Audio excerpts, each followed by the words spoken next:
So what's up, American Bumper to Bumper? Today, Eric the Angry Mechanic, I'm going to go over just some tools that you should have if you plan on, working on your own stuff, if you plan on ever really having a garage set up. First things I'll go over is this toolboxes. Get yourself something basic. I mean, I got a couple, this is a cheap Husky. They work, you, once again, going fancy is overkill.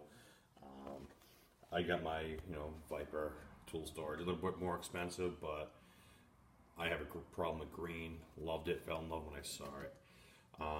Next I'll go over, this, once again, tools that you gotta need. Box wrenches, simple set, great metric standard. Gear wrenches, flex head, stuff like that. Tools that are always great to have. They're really great for working in tight spaces, great for working on stuff. It makes your life easier. A lot of bolts in modern automotive, they're tucked away. You have trouble getting to them. Makes everything easier. I'm a strong believer in whatever works for you works for you. I'm not gonna spend the crazy amount of money on Snap-on and Mac and Cornwell. I don't use that stuff. I don't make a living off of it anymore. So I went basic. Screwdrivers, once again, basic set. You can cheap out and just get something with a bits and work off that, little ones, big ones, everything's there. Screwdrivers, I have what I have. I don't use them that much.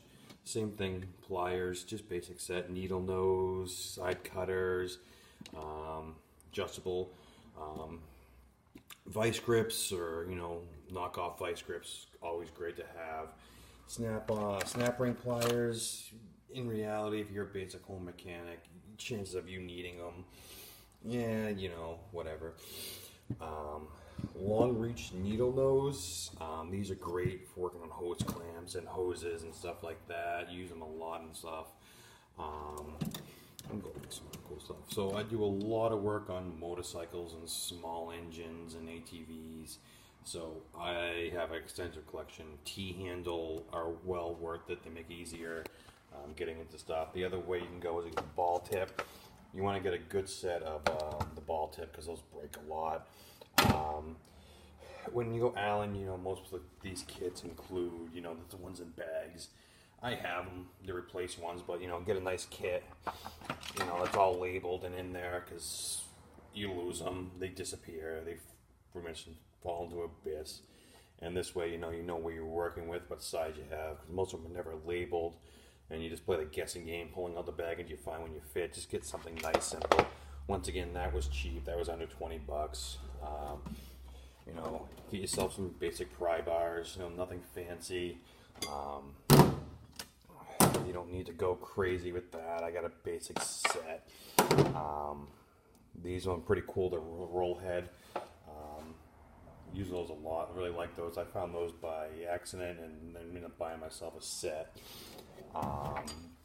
Next thing I'll go over is just flashlights, everything. I go miscellaneous stuff. The digital tire readout one stuff, that's pretty cool. Makes your life simple. Once again, though, if you're doing any kind of power sports stuff like that, you got to get one with a different size head because getting into a lot of those tight spaces on those wheels suck. I'll go over a couple of those things. So the push pins in cars and a lot of plastic interior. I bought many of these. I've tried them all. Got one like this, something like that. This is the cheapest one I have. It was like $5 at Harbor Freight. I love the thing. It works. It's simple and it's a great little tool. So you can go with your socket sets. Generally, I tell people if you're going to start getting socket sets, 3/8 and a quarter drive, or all you really need. You go deep, get a lot of extensions, different like that, different sizes. Deeper, I would say, thing 12 6-point. You're not really going to know the difference, especially when you're doing it at home. 1/2 inch, you're not really going to use if you're doing, I would say, home mechanic. Doesn't hurt to have. It's really overkill for 90% of the stuff you're going to be doing. So like I said, start out with 3/8 and a quarter if you're trying to build anything up. As you can see, I just go different brands. I really don't care. It's whatever I find. I generally have, a couple different ratchets too. flex head, stuff like that. Next thing I can go over is, basic hammers. You don't need much. It's a simple ball peen. Rubber mallet is great for much the automotive. I can get a regular mallet. You generally pull those up when you start getting angry and things start fighting you. So I can go over some other cool stuff that you can, pick up. I pick up a lot of things as I go. Things that make your life easier. Like this is a disc caliper compressor. So you put it in, lock it in, you can pump it in. It's just for a dual piston.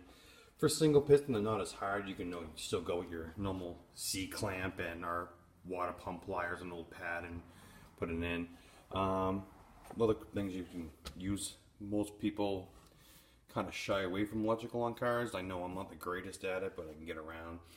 Simple test light, nothing crazy. Multimeters. So this is a cheaper one. These are ones I tend to, if people need the borrow tools, I give a lot of my cheaper stuff to them that I have, so that way in case I don't get it back.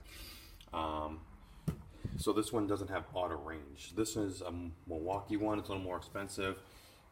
I suggest if you're going to be using them, go a little more expensive. Auto range is definitely worth it. This one was, I want to say, under 50. This one was over 200. Well worth it. Next thing I say is, OBD2 scanners. You just get a code, you put it online, it tells you generally what's going on. Simple, read generic codes. Then you go a little bit more expensive. You can get one like this. This does SRS and ABS. This one was a little bit over 200. I got it at the Chevy dealership. They wanted to charge me $165 to read a code for the StabiliTrak, and I knew it was something stupid and simple, and I bought this just to read it myself. This did the body codes too. You can go more, they make better ones, and ones that can actually do freeze frame data and stuff like that. I went with the cheapest one that did SRS and ABS. I say I've made money back on this just by reading my own those codes. Like my truck ended up being a low charge on the battery, which was causing the computer to freak out. Other couple things if you start getting serious. So I don't run air tools. They're too expensive. Compressors, getting into that, it just starts getting crazy. So I run, a lot of the Milwaukee stuff. This stuff, I will say, you want to go name brand. You don't want to cheap out, especially when you start going power tools. I've read a lot of reviews on the Harbor Freight stuff.